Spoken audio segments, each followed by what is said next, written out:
Good evening all of you.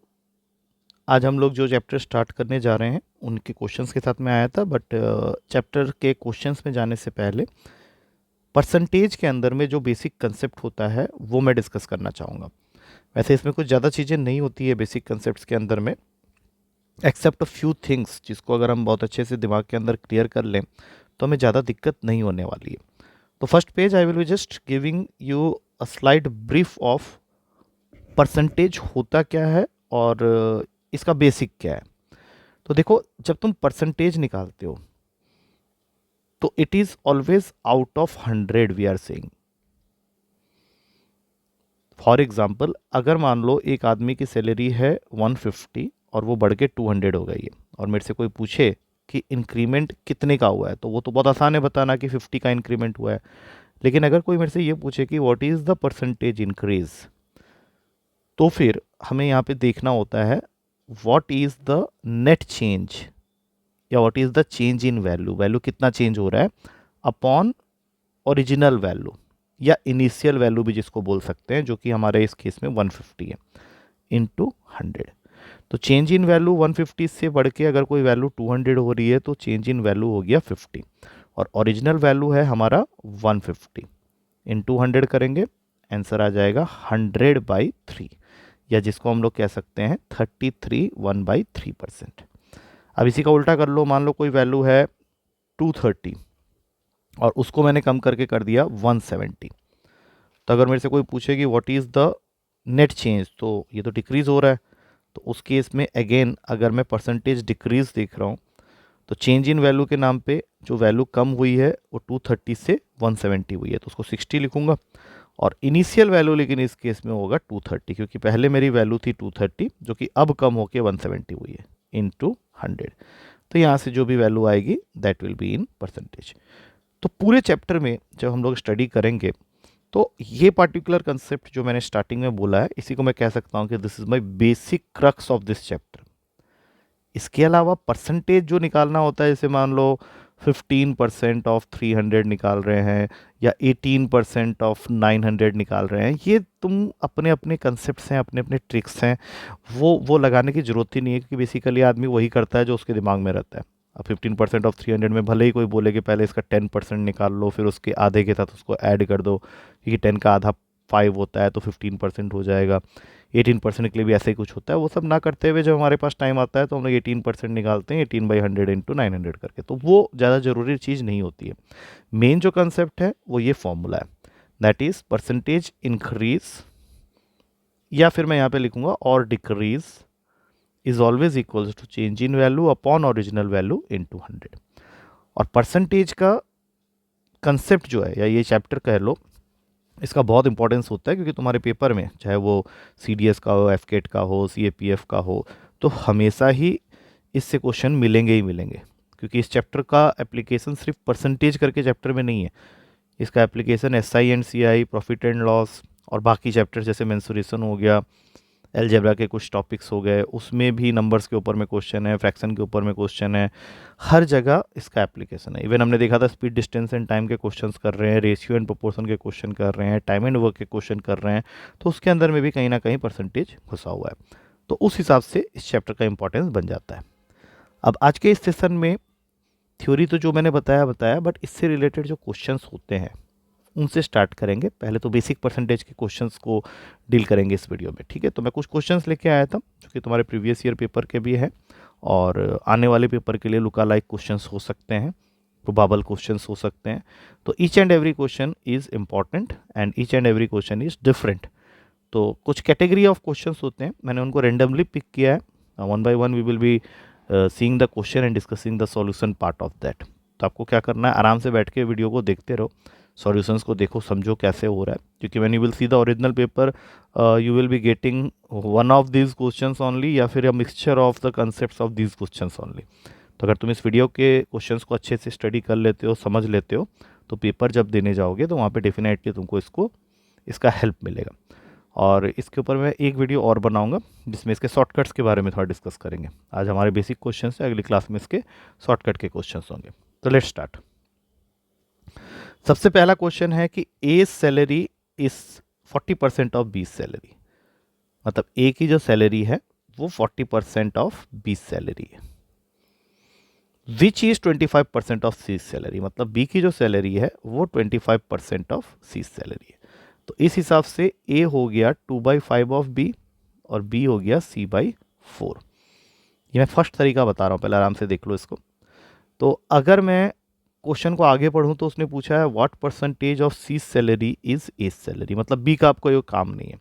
तो ये जो बी की तुमने वैल्यू निकाली है इसको उठा के यहाँ पे पुट कर दो, तो ये बन जाएगा a इज इक्वल्स टू 2/5 और b की जगह हमने लिख दिया C/4। तो ये कटा तो a हो गया C/10। अब क्वेश्चन था what percentage of C salaries is A salary, A की सैलरी सी के सैलरी का कितना पार्ट है, तो ये साफ दिख रहा है 10% है। दूसरा तरीका ए बी सी लिख लो, सी को पकड़ा दो 100। अब क्वेश्चन को पीछे से पढ़ो, B salary which is 25% of C salary, B की सैलरी सी की सैलरी का 25% है, मतलब इसकी सैलरी हो गई 25 और ए की सैलरी बी की सैलरी का 40% है, तो इसका 40% निकाल लो। इसका 40% निकालने का मतलब है 2/5 करना, तो ए की सैलरी हो गई 10। अब सोच के देखो, ए और सी को अगर मैं कंपेयर करता हूँ तो ए की सैलरी 10 है और सी की सैलरी 100 है, तो ये इसका 10% है, तो इससे भी तुम्हारा आंसर आ रहा है। तो this is the first method, this is the value putting method. तो इस तरह से कंसेप्ट को देखते हुए जाएंगे। आई होप ये क्वेश्चन पहला समझ में आ गया होगा। अगला क्वेश्चन है, two numbers are there which are less than a third number by 30% and 37% respectively. तो सी थर्ड नंबर को ले लो 100। अब पहला नंबर तीसरे नंबर से 30% कम है, मतलब इसकी वैल्यू हो गई 70, और दूसरा नंबर तीसरे नंबर से 37% कम है, इसका मतलब इसकी वैल्यू हो गई 63। क्वेश्चन पूछ रहा है how much percent is the second number less than the first number, second number first number से कितना परसेंट कम है। तो फिर डिफरेंस देख लो 7 का है, और कंपेयर तुम किसके साथ में कर रहे हो, तो फर्स्ट नंबर के साथ, तो वो वैल्यू नीचे आएगी इन 200 और यही तुम्हारा आंसर होगा, that is 10%। Option D is correct. अगला क्वेश्चन है, out of 1000 inhabitants of a town, एक टाउन में 1000 लोग रहते हैं जिसमें से 60% are males, that means 600 male हो गए, और अब ये बताने की ज़रूरत नहीं है कि 40% फीमेल्स होंगे और उनकी वैल्यू होगी 400। अब out of this 60% males 20% are literates, तो 600 का 20% पढ़े लिखे हैं, पढ़े लिखे को मैं टिक मार देता हूँ, तो ये आएगा 120। And if out of all the inhabitants 25% are literate, मतलब 1000 में से 25% टिक्ट है, मतलब 250 जो है टोटल पढ़े लिखे हैं जिसमें से 120 मेल में पढ़े लिखे हैं। तो ऑब्वियस सी बात है 250 माइनस 120 विल गिव यू कि 130 फीमेल्स जो है आउट ऑफ 400 वो पढ़े लिखे हैं। और हमें क्वेश्चन यही पूछ रहा है कि what percentage of the females of the town are literate, तो ये हो जाएगा 130/400 इंटू 100। तो यहाँ से अगर तुम कैलकुलेट करते हो तो ये तुम्हें परसेंटेज ऑफ फीमेल्स दे देगा जो कि पढ़े लिखे हैं, लिटरेट हैं। तो ये वैल्यू कैलकुलेट करके देख लो, 130/4 जो है that is 32.5। C is the correct answer. I hope you people are getting, जो भी इस वीडियो को देख रहे हैं। अगला क्वेश्चन है, ए एंड बी की कंबाइंड सैलरी है 2000 रुपीज़। अब हमें ये नहीं पता ए की कितनी है बी की कितनी है, तो इसको x ले लेते हैं, इसको 2000 माइनस x ले लेते हैं। अब ए स्पेंड्स 95% ऑफ हिज सैलरी, ए अपनी सैलरी का 95% खर्च कर देता है और बी अपनी सैलरी का 85% खर्च कर देता है। दिस आर देयर एक्सपेंडिचर, ये एक्सपेंडिचर है ए का और ये बी का। अब क्वेश्चन है कि if now their savings are same. अब देखो, अगर उसने अपनी सैलरी का 95% खर्च कर दिया तो 5% उसका बचा हुआ है, और ये जो 5% उसका बचा हुआ है वो बी के 15% की जो बचत है ऑन 2000 माइनस एक्स उसके इक्वल है, क्योंकि क्वेश्चन में दिया हुआ है कि if now their savings are same. तो यहाँ पे सीधा लिखो x और यहाँ पे लिखो 3 इंटू 2000 माइनस एक्स। अब ये कैसे हुआ, क्योंकि 5% ऑफ 15% ऑफ, तो परसेंट ऑफ दोनों साइड से काट तो 5 और 15 3 में जाएगा, तो यहाँ से आ गया x is equals to 6000 minus 3x, 4x की वैल्यू हो गई 6000 और x हो गया 1500। तो x हमने लेट किया था a की सैलरी को, तो x a की सैलरी आ गया 1500, अगर b की पूछी होती तो 500, तो आंसर हो गया c। अगला क्वेश्चन है in an examination of n questions, एक एग्जाम में n क्वेश्चंस, ये नहीं पता कितने हैं, जिसमें से a student replied 15 out of the first 20 questions correctly. मतलब उस स्टूडेंट के 15 मार्क्स पक्के हो गए क्योंकि उसने आउट ऑफ फर्स्ट 20 क्वेश्चंस 15 सही किए। तो अब उसके बच गए n-20 questions. Of the remaining questions he answered 1/3 correctly. और क्वेश्चन में ये भी दिया है कि if all the question have the same credit and the student gets 50% marks then what is n। That means ये 15 नंबर कहीं नहीं गए और जो बचे हुए क्वेश्चन हैं उनका 1/3 सही है, तो इन सब का सम टोटल जो है that is going to give you student 50% marks. 50% मतलब n/2। अब यहाँ से n सॉल्व कर लो और इसके आगे आप कुछ खास तो करना नहीं है, एलसीएम ले लेंगे नेक्स्ट स्टेप में। 3 will be the LCM, 45 plus n-20 is equals to n/2। तो ये बन गया 25 plus n/3 is equals to n/2। अब क्रॉस मल्टीप्लाई कर लो, 50 plus 2n is equals to 3n, तो n की वैल्यू हो जाती है 50। दैट मीन्स टोटल क्वेश्चंस जो थे वो 50 थे। आई hope it is okay with all of you. Next question में चलते हैं। ये फ्रैक्शन का क्वेश्चन है। सबसे पहले एक ओरिजिनल फ्रैक्शन ले लेते हैं x/y का। क्वेश्चन के अकॉर्डिंग हमने न्यूमरेटर को बढ़ाया है। If the numerator of the fraction is increased by 15%, तो 15x/100, and the denominator is decreased bye 8%, y minus 8y, और इससे तुम्हारा फ्रैक्शन हो गया 15/16। लेकिन हमें तो ओरिजिनल फ्रैक्शन से मतलब है, दैट मीन्स हमें x/y तक पहुंचना है। तो यहाँ से नेक्स्ट स्टेप में हो गया 115x/100 और यहाँ पे 92y/100 इज इक्वल्स टू 15/16। अब ये काट लो, 23 के टेबल में जाओ, 5 में आता है 115, 4 में आता है 92, और फिर 5 इसको काटेगा 3 में और इसको काटेगा 4 में। तो ओरिजिनल फ्रैक्शन आ गया तुम्हारा x/y इक्वल्स टू 3/4, जो कि बी ऑप्शन में अवेलेबल है। अगला क्वेश्चन है 50% of x minus y is equals to 30% of x plus y. तो इसमें परसेंटेज ऑफ एक जीरो सब कुछ काट के सीधा लिख लो, 5 into x minus y is equals to 3 into x plus y. Otherwise तुम इसको 50/100 इंटू करते, फिर 100 कट करते, फिर जीरो कट करते। आगे से इसका ध्यान रखना कि ऑफ परसेंटेज जीरो जीरो ये तुम स्टार्टिंग में ही कट कर सकते हो। तो यहाँ से तुमको रिलेशन निकालने के लिए ज़्यादा टाइम नहीं लगाना पड़ेगा। जैसा कि तुम देख सकते हो अभी रिलेशन आ गया है x is equals to 4y। अब क्वेश्चन है what percent of x is y। y x का कितना परसेंट है, तो ऊपर y आ जाएगा, नीचे x की वैल्यू आएगी इनटू 100। y x का कितना परसेंट है, तो y को रहने देते हैं, लेकिन x की तो वैल्यू मुझे पता है, दैट इज़ 4y इंटू 100। तो दोनों कट के 100/4, तो ये आ जाता है 25%। That means A is the correct answer. अगला क्वेश्चन है in an election between two candidates 75% of the voters cast their votes, out of which 2% of the votes were declared invalid, and a candidate got 9261 votes which were 75% of the total valid votes। और तुम्हें बताना है the total number of voters enrolled in that election. तो इसको late कर लेते हैं x। अब 75% वोटर्स ने अपना वोट्स डाला है आउट ऑफ x, तो ये सबसे पहले तो यही आ गया, लेकिन 2% इनवैलिड हो गया। तो हमें काउंटिंग करनी है उस बचे हुए 98% की जो वैलिड है, और जो आदमी जीता है जिसको 75% ऑफ द वोट्स मिले हैं वो इस वैल्यू के मिले हैं, and that value is equals to 9261। अब अगर मैं इसको स्टार्ट करूं तो 75% मतलब 3/4, 98% मतलब 49/50, और फिर से 3/4 into x is equals to 9261। बाकी कहानी है तुम्हारी कैलकुलेशन की, तुम कैलकुलेशन कैसे करते हो, क्योंकि अभी फ़िलहाल यहाँ कुछ कट नहीं रहा है, तो सारी वैल्यू को भेज दो वहाँ पे। 9261 इंटू ये 5200, इसको ऐसे ही रहने दो, इसको यहाँ भेज दो, और नीचे आ गया 3 इंटू 49 इंटू 3। अब जरा काटने की कोशिश करो, क्योंकि ये डेफिनेटली वैल्यूज़ आपस में कैंसिल आउट हो जाएंगी, और जो आंसर फाइनली आएगा 16,800 आएगा। सी इज़ द करेक्ट आंसर, क्योंकि 49 के टेबल में ये वैल्यू कट हो रही है और फिर 3 उसको काट देंगे और पूरी वैल्यू हो जाएगी 16,800। नेक्स्ट क्वेश्चन है, in a school 20% of the students are below 8 years of as.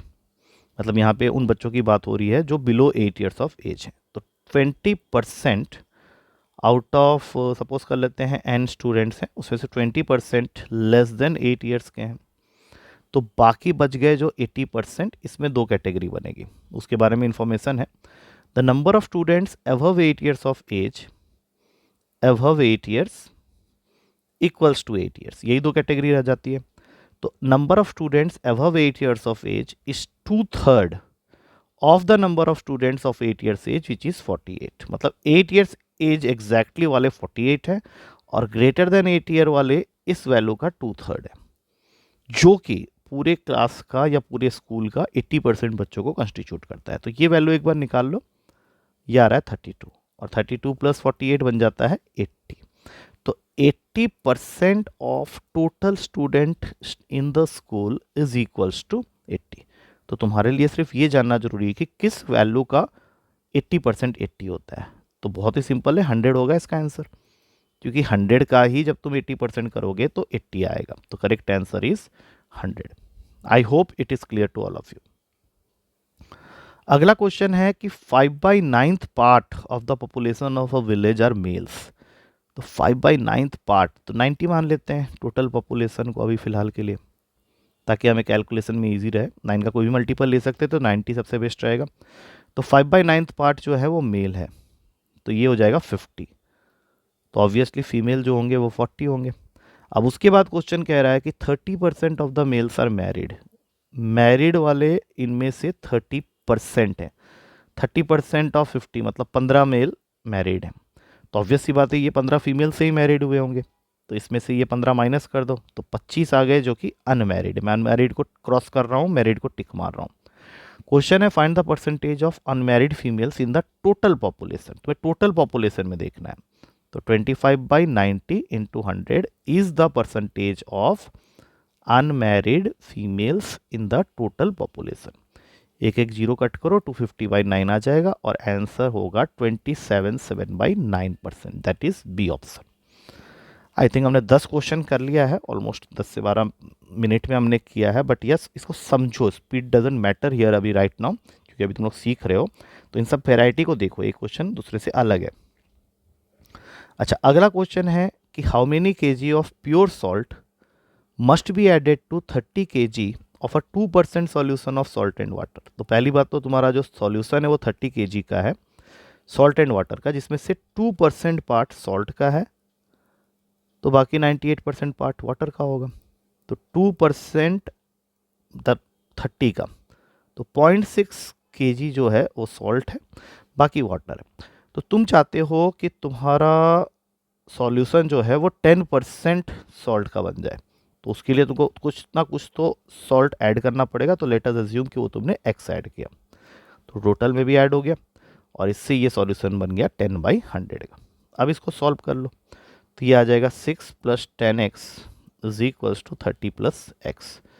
तो 9x is equals to 24, x की वैल्यू आ गई 24/9 जो कि होता है 8/3। तो आंसर में 8/3 होगा या फिर 2/3 kg। देखो 8/3 है यहाँ पे अवेलेबल, तो C is the correct answer. Next question है जो कि थोड़ा वेन डायग्राम के कंसेप्ट की तरफ तुमको ले जाता है कि इन अ एग्जामिनेशन, सपोज कर लेते हैं 100% बच्चों ने एग्जाम दिया है। यहाँ पे फेलियर्स की बात हो रही है।